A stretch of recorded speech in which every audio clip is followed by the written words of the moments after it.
My prediction is that edge AI is going to become a big deal. I think we saw kind of a similar thing happen with single page apps and kind of the big players trying to offload compute onto the users' devices and away from these big data centers.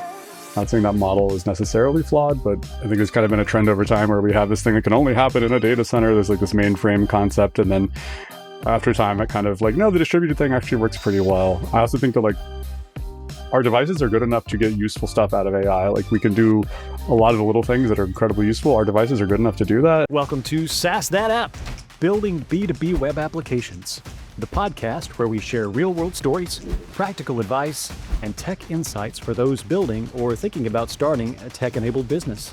I'm your co-host, Aaron Marchbanks. And I'm Justin Edwards. Each week we bring you the stories, strategies, and insights you need to build your SaaS or tech-enabled business smarter, not harder. Let's dive right in.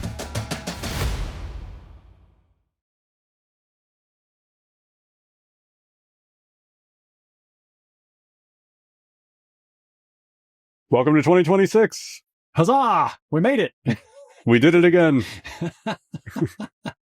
Seems like it happens every year. We go around the world one more time and one of those numbers clicks up. Right? Yeah. for the better usually, but you know, it remains to be seen. And I guess we're going to talk about some of that today. Yeah, the world is, maybe the world is always wacky, but the world is definitely wacky this year. I've been saying we got a little bit of a different episode every episode, so I'm going to stop saying that. Here's what we're doing today. Apparently every episode is different. The team at Delta, friends, family, have put together some prognostications, some predictions for things we're going to see in 2026 in the vein mostly of tech, but there's some other things in there as well. So we've got our list and we're going to put it out there into the ether, into the internet, that we think the particular things are going to happen. And then next year, we're going to see how we did. And this may become our first episode every year because it's kind of a fun idea to see if your fingers are really on the pulse or if we're just all flying blind here. Yeah, I love it. The percentage we get correct, I'm very interested in. pass, fail grade. We'll see if like any of the ones that I have are correct because my team is a lot brighter than I am. So we'll see how that goes. Another thing we're trying to do for 2026 is we'd like to feature you folks, assuming anyone is actually hearing this, more on the podcast. There's a great way to leave us a voicemail. We will feature you and your face and your voice recording on the show. You go to SaaSThatApp.com and there's a microphone at the very, very top of the screen. If you click that, it will direct you to a place where you can leave a voicemail. You may leave a comment. You may ask a question. Whatever you'd like to send. Same thing in the description of all of our YouTube videos and in our show notes. There is a link to speakpipe.com/SaaS That App. And you can do the same thing there. If you reach out to us, we will feature you. We will talk to you. And we'd love to hear from you. So please do that. It'd be a lot of fun. Absolutely. All right, Aaron, so let's get into some predictions. What do the team think is going to happen? Let's do it. Well, let's see. Should I take them in order? We need to number these, I feel like. Should we go with the number so that way we can circle back and be like, yeah, 3 was a bust and 1 was good? I think so, yeah. I think we need numbers and we need attribution. So we'll see who messed up and how badly. Okay, well, I think the first one is yours. I'll let you take it. So the more things that you actually predict, the more likely you are to be incorrect. And I see my name shows up a lot on this list, so that's problematic. But yeah, my prediction is that edge AI is going to become a big deal. I think we saw kind of a similar thing happen with single page apps and kind of the big players trying to offload compute onto users' devices and away from these big data centers. Not saying that model is necessarily flawed, but I think there's kind of been a trend over time where we have this thing that can only happen in a data center. There's like this mainframe concept, and then after time, it kind of like, no, the distributed thing actually works pretty well. I also think that like our devices are good enough to get useful stuff out of AI. Like we can do a lot of the little things that are incredibly useful. Our devices are good enough to do that. And I'm just very bullish that like that's going to be, I'm very, very excited for everything that my device can do for me on my device without shipping all my data off somewhere else. So I'm hoping we see a lot of trend that direction. Yeah, absolutely. And there's so many, I'm not going to call them like microservices or I'll call them versions of AI. There are so many different flavors now that touch the different types of areas that you might be using on your device anyway. I think it's going to get a lot of play. And we'll start to see some of those, throttle up, throttle back, who's going to win and lose in the different spaces that they operate in.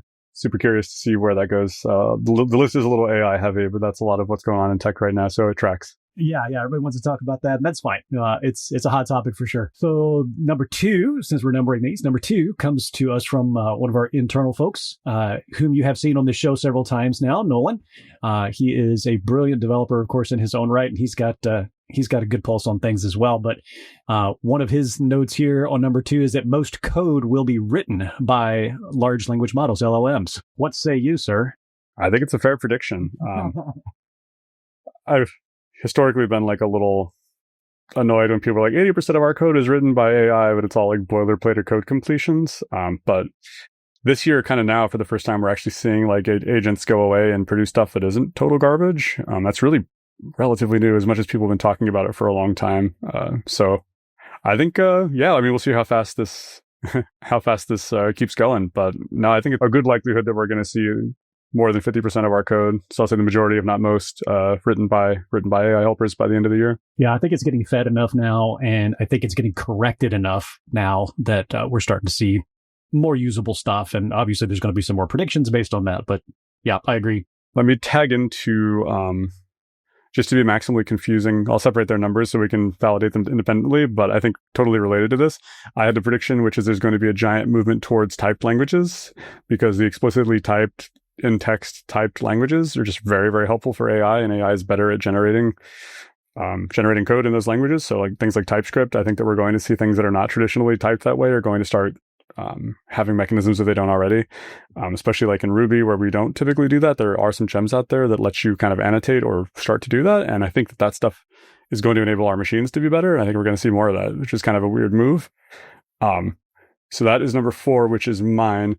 Nolan had a second one, which is, I think, very related to this one, which is documenting code, testing, and type safety are going to become as important or more important than actual programming. And the reason he's making that prediction is the exact same thing, where it's like, these are the things that make our tools work better. And so that's going to be the documenting, and the type safety are going to be things that make our tools work better. And then the testing is we're not writing the stuff ourselves anymore. And so we're going to have to validate that the machines are giving us good stuff. Yeah, I think we're going to start to see actual roles emerge.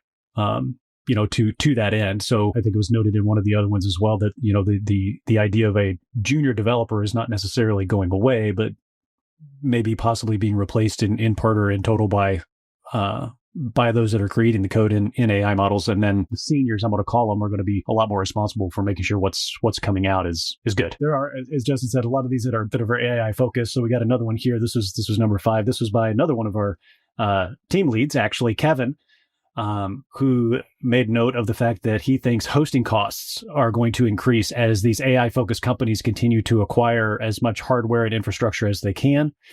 He indicates that we're already seeing this as an issue in the consumer-facing markets, such as like DRAM demand has begun to outpace supplies. I was just listening to the news this morning about NVIDIA and GPUs, which run a lot of this type of stuff too, and their scarcity and how that's going to play in as well. So from Kevin, hosting costs are going to increase because of all the AI goodies that are coming. Yeah, that's a fun prediction. I think it's maybe a little bit contrary to my prediction too, because I think if Edge AI becomes a bigger deal, then we're going to see less of these build-outs, but maybe they're already committed. Or maybe a plateau type situation where we will to a point, but then it may start to drop off once we start levelizing the services. Well, we got a couple here that are just really optimistic and happy. So maybe we can clump a few of those really great optimistic ones together. So I'll start with Daniel and I both independently made the same prediction, which is there will be a giant AI-related data breach in 2026. So we will see some AI company or some AI-based exploit cause a massive data breach sometime in 2026. You heard it here first. There's always another data breach. Always another data breach. Seems like there was another one on the list that was along those same lines, but yeah. We have the data breach. Do you want to take maybe 8? Yeah. Since more optimistic? Since we're going the optimistic route. Yeah, that was what I was just about to say. So yes, this one actually is Justin's that he's giving to me, but that we will see another massive internet destroying outage, the root cause of which will be DNS related or network layer issues. Because, it's an annual occurrence, right? It's just who's it going to be? You get to roll the dice. We just hot potato that thing around, and eventually it goes off. Everybody's got to have a turn in the DNS failure bucket. All right, I'll round out our optimistic, super happy ones here with Daniel's, which is there will be another Boeing disaster caused by a Boeing plane, causing another Boeing plane model to get grounded. I don't even know what to say about that. Daniel knows a lot more about Boeing and airplanes than I do, but my understanding from very far away is that there's a lot of dysfunction and has been a lot of dysfunction at Boeing for a long time. And some of these issues we're seeing at a company that historically has had this amazing track record are kind of the chickens coming home to roost from some of their internal org problems. So if it's Daniel's prediction, I'm not happy about it, but it makes me nervous to fly. Yep. And making the assumption that the issues that they have had in this year and years past have not actually really been addressed or corrected, it stands to reason that another one's going to happen. Awesome. And you want to take the next one? Yeah. Another one from Daniel here, who you have seen on the show. Senior level salaries will increase, but tech companies will decrease headcount. So it's going to be harder for junior level devs to find entry level jobs and internships. And I can see that happening. I think this is probably the year when we'll start to see that corner really get turned. We're actually starting to see it already in a few companies that we work directly with, but in a broad sense, we're kind of getting back into that do more with less mentality. So I think he's probably right on that. And I think as an extension of that, something that I will throw in there of my own accord is that the path to get from a junior level or an entry level position to a senior level position is going to become a chasm. There will be a very challenging process to get yourself to that point. And I think that may result in some senior level folks that are coming in without necessary skill sets or experience. And that's going to be pretty challenging to combat. It calls a lot of things into question when, especially in the industries where we focus, especially like legal and software development, where we very frequently focus on hours. And if hours are now dramatically more productive because of tools, then, do hourly rates go up, or is it now commoditized and so they come down, or what effect does that have on the output of professionals, specifically like I think of attorneys and software developers in a similar vein? I'm concerned about GLP-1 agonists, which are the weight loss drugs that are super popular right now, Wegovy and Ozempic, and there's a whole, I'm not a medical person, but there's a whole different series of them. But I think we're going to figure out this year that that's not a way to help you lose weight. It's a thing that you take if you want to maintain a healthy weight. And they are, if not designed to be, which is a little too tinfoil hat, they're going to be very hard, or people are not going to use them as a behavior modification help. And it's going to become the thing that you just continually are on to stay at that weight. And I'm concerned about that. There's already been some studies that people pop off those drugs and regain weight super rapidly.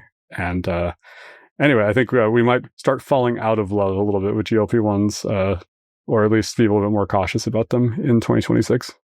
Yeah, I think the jury's still out on if that's a physiological thing. If coming off of it just by itself is what causes the weight gain, or if when you come off of it, the cravings and desire for food and amount and portion control that you eat just kind of goes out the window and you're returning to a state that you were before. So, yeah, I kind of agree with you on that one, that it's going to become something that's more of a maintenance mode sort of a situation rather than get down to where you really would like to be. And we're going to start turning back to diet and exercise, which I'm a big proponent of myself. Well, it's great for all of us who are shareholders in Big Pharma because it's basically an expensive drug that people are going to be on forever, but it may not be the best for the pigeons that they're plucking.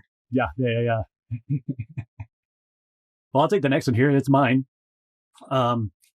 So not that I have any inside baseball on this, but I have managed to raise an artist through no real artistry of my own, but she is quite an amazing writer in poetry and creative literature and fiction, and she is an incredible artist for painting and sculpting and things like that. So this one technically comes from her, or maybe it's more precise that it's my observations of how she behaves around it, but.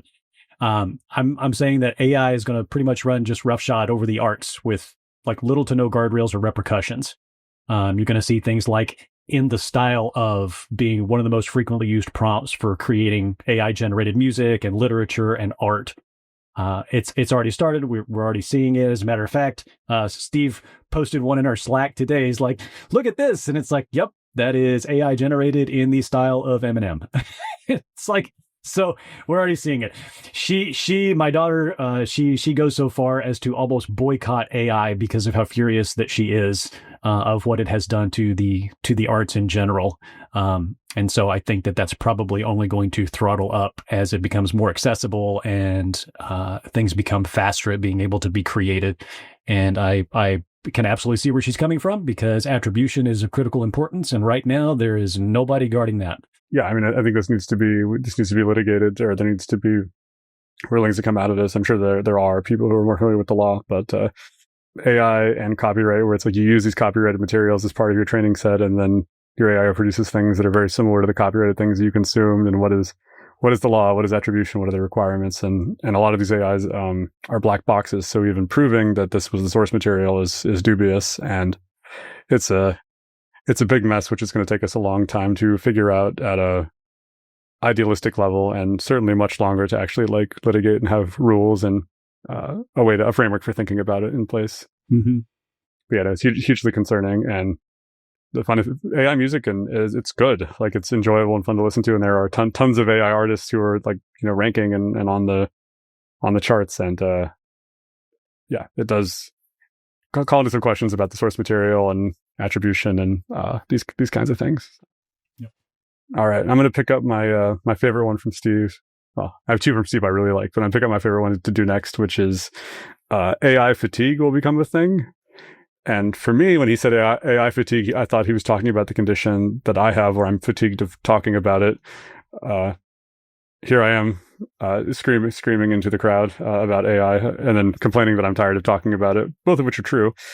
But he means it a little bit differently. He says he's going to say people are just going to get tired of AI hallucinating and just all the sloppy answers, and how maybe I'm reading between the lines, but how like obsequious and annoying it can be. And yeah, there's going to be kind of like this general, like, I'm just so fatigued by talking to these LLMs. You may as well take your second one too, because I think I know what it is. I'm going with Grandma AI, which probably wasn't the one you thought. Okay, all right. Steve's like Grandma AI. I'm like, Steve, what does that even mean? We got to get Steve back on the show, man. Yeah, but he's so fun. But I hadn't really thought about this. But yeah, you seed an LLM with a whole bunch of memories and information and content, hopefully from a dead relative, and then you can chat with Grandma after Grandma's not here anymore and have responses that are plausible, or maybe help with the grieving process, or yeah, just a really cool idea that you could achieve some level of immortality or some level of retained contact with your loved one through the use of one of these LLMs that's kind of seeded and built, trained with their with the contents of their brain and their writing and all of that. And even yeah, I mean, he talked here also in his prediction about like some integrations with like Google Maps and different Google Photos things, and having AI basically be aware of like experiences that you had together, so that a loved one could kind of reference that without you having to seed it, but just being like, well, yeah, here's a picture. This is my mom, and this is a picture of us in Costa Rica, and you could talk about the time we were in Costa Rica and where we stayed, and we went ziplining or whatever. So I thought it was a really cool idea, and I'll be curious to see. I don't know if anyone's doing that yet, but it's a cool idea, and yeah, that's what I'm kind of excited for, honestly. Yeah, I saw that, and it's like, yeah, I hadn't really thought about that approach. I thought it was a fantastic idea. I think the care, of course, has to be taken that this is not that person. I can see, just because we are seeing some of that now, and there are actually a number of papers that are coming out about it. Reliance on whatever LLM that you are using to fill a personal need from another person. Science fiction being what it is, I mean, this is not something that's necessarily new. And I'm thinking immediately of there's a movie called, I think it was Her. It's kind of the same type of thing where your desire to be in a relationship with someone else, not necessarily materializing in the real world. Why not in the digital world? And so finding those types of connections, is that going to be destructive? Is it going to be constructive? Will it just be something that's a novelty? Jury is out on all of that stuff, but the Grandma AI specifically, I thought that approach was really interesting from Steve. And to your point about the grieving process, I could see that potentially being quite useful, but at the same time, care must be taken for sure.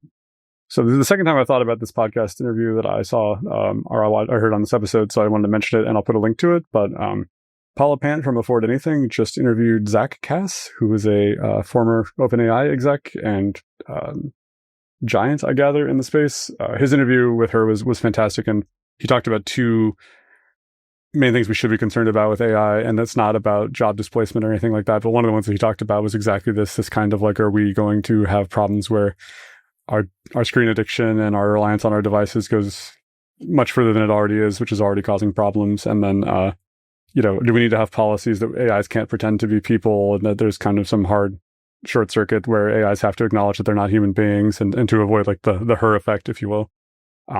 His treatment of his top to bottom was fantastic. He talked about the principle that the amount of work that you have expands to fill the space that you have for it.